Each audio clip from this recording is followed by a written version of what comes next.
lu mu wax bon man lu ma si jàpp moom moo di populisme est-ce que dafay comme question boo ko posé est-ce que dafay impacter sur lu nga xamante ne noonu la ñuy dundee de façon globale la mooy sa xalaat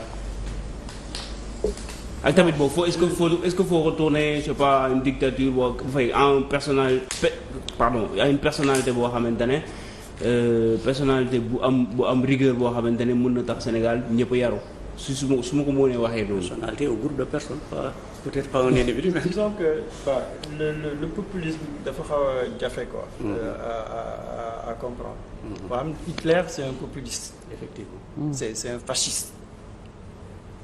Donald Trump c'est un fasciste. Ça c'est d'une forme de populisme. Marine Le Pen c'est du populisme.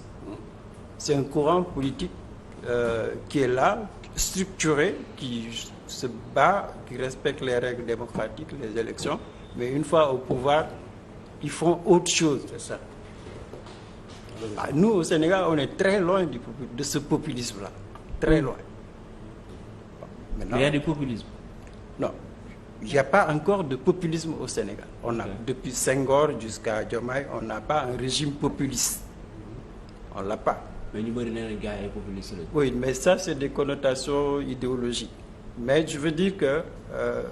Par contre, moi, je pense que Sonko, il a toutes les caractéristiques d'un populiste. Oui, ça, c'est un avis. Sauf que il n'est pas président, juste. Okay. Il n'est pas encore président. Il aurait été président, peut-être, ça allait être beaucoup plus corsé que ça. Ok. Si tu veux, pourquoi on n'est pas dans le populisme?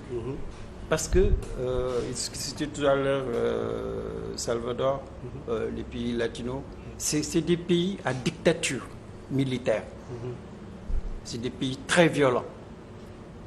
Quand tu arrives au pouvoir dans un contexte de militarisation du pouvoir politique, tu ne peux que réprimer. Et nous, au Sénégal, depuis 60 ans, on est dans un modèle démocratique stable, malgré les crises. C'est les élections qui dénouent les conflits politiques. Donc Diomaye, aujourd'hui, fait partie des meilleurs repères démocratiques en termes d'élections. Qu'un opposant soit élu au premier tour, c'est la première fois dans notre histoire.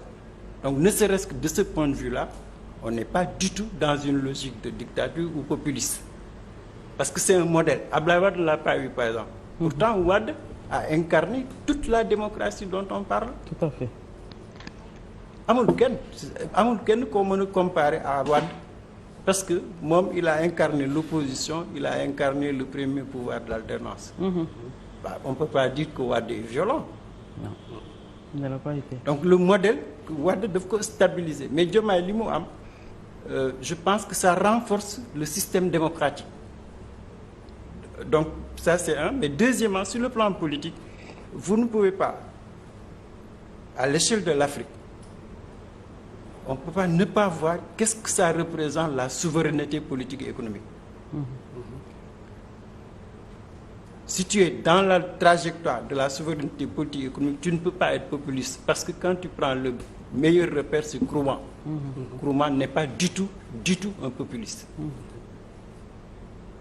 Ñoom Diomaye, Sonko, ils sont dans cette trajectoire-là. C'est pas du tout donc une trajectoire populiste. C'est une trajectoire de rupture avec un modèle. De rupture. Bon, je pense que loolu, pourquoi il y a toute cette cristallisation autour du populisme?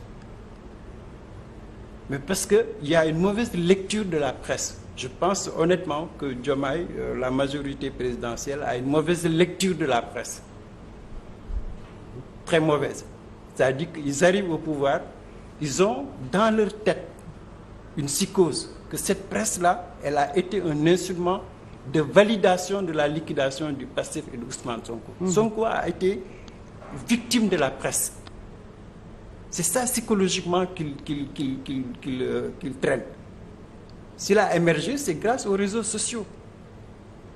Donc c'est une très mauvaise lecture qu'ils ont, qui fait que ils se braquent. Alors la bonne lecture, c'est que la presse fait partie de notre démocratie.